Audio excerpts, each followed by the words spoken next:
Okay, now to read that part where the dog started barking. You are my friends, and I have never ceased seeing only the light within you, waiting for you to acknowledge only that sight within yourself. The ascension is completed. It will be enacted in the field of time as a joyous celebration of what has already been completed. Rest assured that it is even now occurring. Though you don't see it, do you know that in each and every day, more and more minds are suddenly awakening? What seems to take journeys, and the study with what you call the gurus, lifetimes of magical techniques so that one mind can be illuminated, is now occurring daily, almost effortlessly. And every time a mind awakens, it quickens the awakening of the next mind. That is why some of you have been able to pick up a certain text that you would call A Course in Miracles, and sometimes just by holding it you have felt perceptions in your mind healed. That quickening is exhilarating, and some of you know what that feels like. And it's going to continue. Every day in your world now, all around this planet, minds are awakening, and they will look for their own. There are many who are beginning to feel a call to what could be called community, a call to join with those of like mind and like heart. And even as I say that there are many in this room nodding their internal heads, oh yes, I feel that. Because the knowledge of how the ascension, the atonement, is going to be reflected is already within you. And because it is dawning within you, you are giving forth your willingness to participate in a script long since written. That is what you are feeling. Not a desire to flee anything, but a call that has gone out to every heart and every mind. And who has extended that call? You have, and therefore you can only awaken to your own call. It is simply my honor to be asked again of my Father to be one who delivers your own telegram to you. Please sign for it, open it, and read it. And when you open it, you'll say, my goodness, this is from myself. Dear me, the time is at hand. Awaken now. Before I've had my breakfast, yes, before every breath you breathe, before every thought you think, give thanks unto God, because the Father has been the power through which the Son is restored to his rightful place, and you have taken up your place at the right hand of God. What does that image mean? It means right-mindedness, and that's all. It has nothing to do with physical location at all. The right hand of God is right-mindedness, and even now you are restored.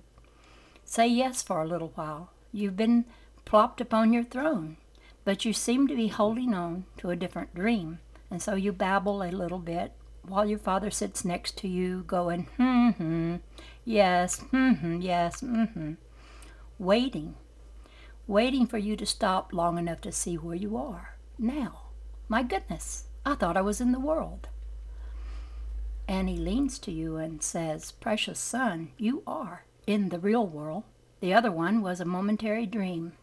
It has left no trace upon you at any time, and you are together with me even as it was in the beginning, is now, and forever shall be. We are but one, and I, the Father, see not where I end and you begin. So then what do you do with it all? You accept it. That is the meaning of surrender.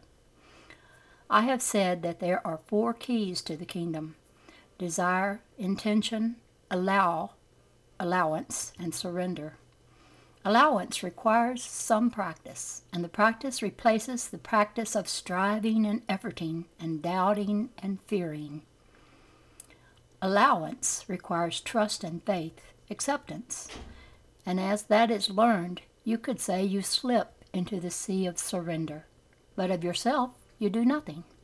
Surrender is the same thing as the Father's final step for you, in which perception is translated into knowledge. Surrender is indeed death. Surrender is birth. Surrender is the atonement completed in you. And what comes after surrender? it no longer matters. Imagine living each day seemingly in time as your brothers would perceive, but knowing that you live in eternity, knowing that whatever transpires, this day is just fine, because you're too busy being in the presence of love to worry about the small things of the world. To live in a state of consciousness in which you have learned the only lesson that must be learned, that there is nothing outside of you.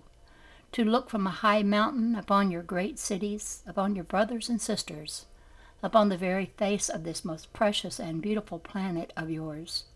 To look upon your stars, to see the space between them, the emptiness, the blackness. To think about universes upon universes upon universes upon universes, and dimensions upon dimensions upon dimensions upon dimensions of this dream, and to say, there is nothing outside of me. And to walk in that knowledge, that's the meaning of incarnation. And what follows ascension? Descension, the willingness to be the Word made flesh, to incarnate the truth. That is the final step. That is the final step. Not to seek heaven apart from yourself or somewhere else, but to be the one who brings it into time, that time itself is translated into eternity. Well, there you have it. That's what's happening on this planet. That is what has been happening since first the Son of God held the thought, I am separate. From that moment, everything has been translated into the means that restores the Son to his rightful place. So how do you incarnate the Word of God? By having a very good time, by laughing, by singing, by dancing, by playing, by being the vibration of unlimited joy, because there is no longer a place in you to allow a trace of heaviness or seriousness. That's part of the world, you see, not part of you. And as you allow that frequency to be born within you, you will understand what it means to live the atonement, not as a philosophical concept, not even as a belief, not even as an acknowledgement, but as a lived reality. And that reality, if you will, must be lived before this world becomes again nothing but light. And you could say, if I borrow a saying that I find in the mind of my beloved brother, the joke's on you. You are the ones who are here as the Word made flesh. For a short time you thought you were something else. And the essential point of this hour, and why I ask that this be created, is to strip from thousands of minds the perception that there is any other choice that can be made, to help minds see it's the only choice left, the choice of love over fear, the choice of seeing that the atonement is completed in them, and the meaning of ascension is now being lived indeed. In this, for this hour, we have now come to a completion, and I extend unto each and every one of you my gratitude and my thanks. I want to let you in on a little secret. Though these, my ancient and precious friends, strove and what you would call worked their little tails off, trying to let a whole lot of people know about this, nothing is impossible. There was a bit of a delay mechanism put in because it was very important that only certain ones be here. You are those ones, and each in your own way has brought a certain anchor of energy.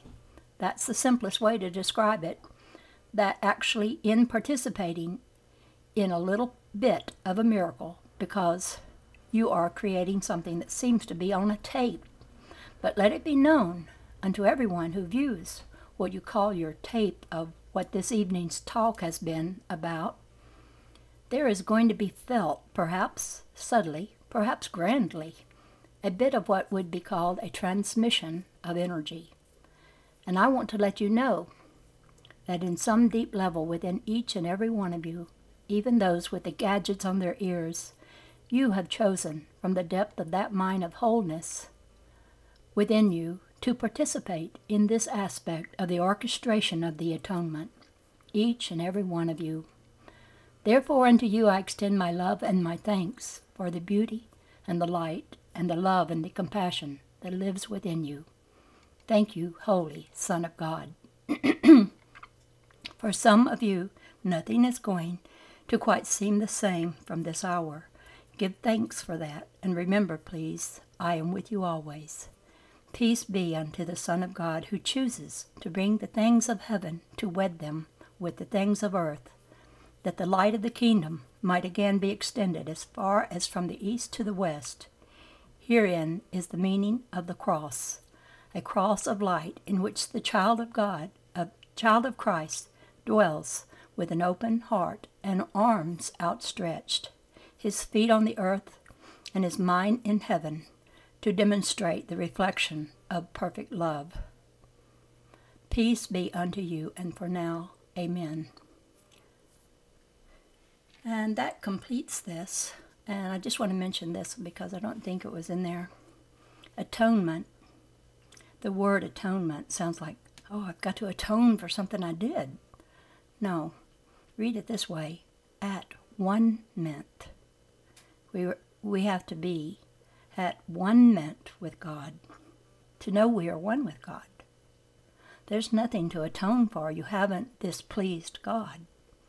You may have displeased yourself, but now is the opportunity to realize that atonement is actually at-wone-ment, to know that that person that you are is a part of God, and you can't be separated from God, any more than a sunbeam can be separated from the sun.